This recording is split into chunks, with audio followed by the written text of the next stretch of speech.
With Starfield having over 1,000 planets to explore, we're going to need a vessel to do that, and that is where our ship comes into play. The ship is not only a means of transport though, our ship is a central hub in the game. It is a place for our crew to stay, it's a place where we can craft, it's something that we can call home and customize it to our own liking. As well as using it in dogfights, using it to take down enemy ships, and actually looting enemy vessels that we come across out in space. The ship is going to be a pivotal point of the game, which is why you can customize it so much. And today we're going to look at how we can customize a ship and everything that we know so far about ships and ship building in general. Now, if you're a fan of Starfield and you're looking forward to the game, subscribe to the channel, drop a like on the video, and do all of that good stuff. I greatly appreciate it. Now, whether you want to be a space mercenary, a cargo freight liner, a giant cruise ship, anything is possible with Starfield's ship's modular system. Now, the ships can be customized in almost any way that you see here. Every part of the ship breaks down and is customizable, but each part of the ship actually functions as something in-game. So we have certain parts that do the grav drive, certain parts that are for habitats, so you can add more crew. Other parts are for storage, and then we can even add crafting modules. So there's loads of different ways that you can customize and make your ship unique and suit your playstyle. And as you can see here, each one of these components actually does something. So a grav drive is used to jump between planets. Now these planets, the further ones away, you'll need a better grav drive. We still don't know how that's going to work yet with the fuel systems, or whether we'll need to find certain resources to sort of refill the grav drive, or whether the grav drive is a separate entity and the fuel is something completely different. Now, I'm assuming it's just running off of fuel, and the grav drive is just something that we upgrade as we go along. But as you can see here, we've got the cowling, shield generators, dockers, fuel tanks, grav drive, weapons, the hab, engines, reactor, cockpit, bay, cargo hold, and landing gears. All of these are completely changeable, and there are so many other features that we can change too. Now, interestingly, each one of these things actually serves a purpose. As I said, with the grav drive, adding things like the hab will increase the amount of crew that you'll be able to take on your ship. Obviously, changing weapons is going to change the scenarios in a dogfight situation, and then your cargo hold. The bigger cargo hold you have, the more loot that you can carry. You can go and loot certain areas. You can become an actual cargo haulier, if you will, and take one thing from one planet over to another. The bigger cargo hold you've got, the more you can take, and that way you can make money by doing that. You can pretty much remove all parts of the ship, and then we have what is a grid on the floor here, which gives you an indication of the size of your ship. But then going further than that, there are different parts here. As you can see at the bottom, we've got LAS, BAL, MSL, hull, shield, cargo, max crew, jump range, mobility, top speed, and mass. Now, I'm not 100% sure what the LAS, BAL, and MSL are.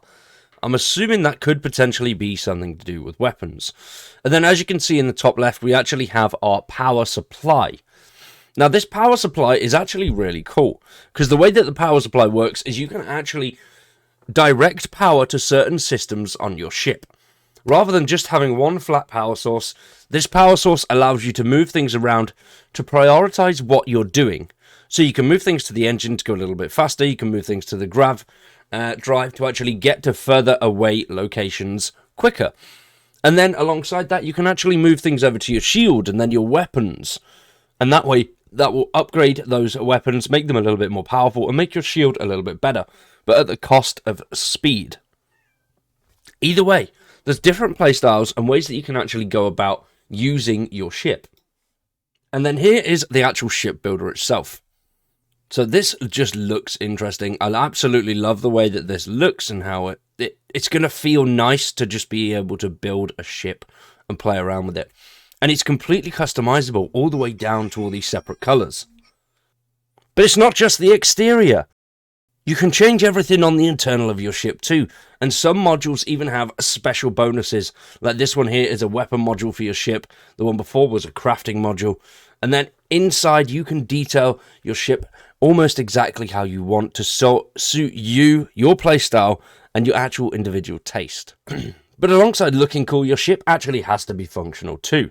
So as we saw earlier on with that stuff down at the bottom, which is going to play into a factor of weight and things like that, that's going to reduce our maneuverability if we go for a full cargo build, which then in turn will slow us down in a combat situation, which is not what you want when you're out in the middle of space. But you could go for a full-on build, which is basically stealth, or even going out there and just destroying everything. So basically an actual fighter jet, which is going to be awesome. Alongside being able to customize one ship, we can actually own several.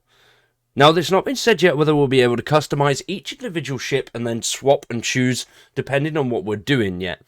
But I do hope that that is the case, because I'd like to have a fighter ship to do small little bits, go take on some of those smaller dudes, and then have my bigger ship for going out, looting, doing missions.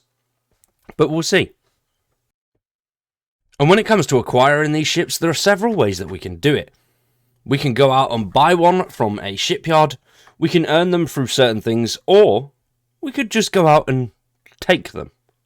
So we could knock down enemy ships' weapon systems, board that ship, and then we can occupy the ship itself and it can become ours, which I just think is so damn cool. Shipbuilding is going to be something that just looks beautiful, feels awesome, and it's going to take a lot of time for a lot of people.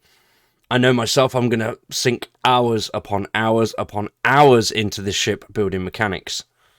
So that is it from me on a rundown of the ships. Hopefully you've enjoyed today's video. If you have, you know what to do. Drop a like on it, subscribe to the channel, do all of that good stuff. Now when it comes to Starfield, we will be covering it in full.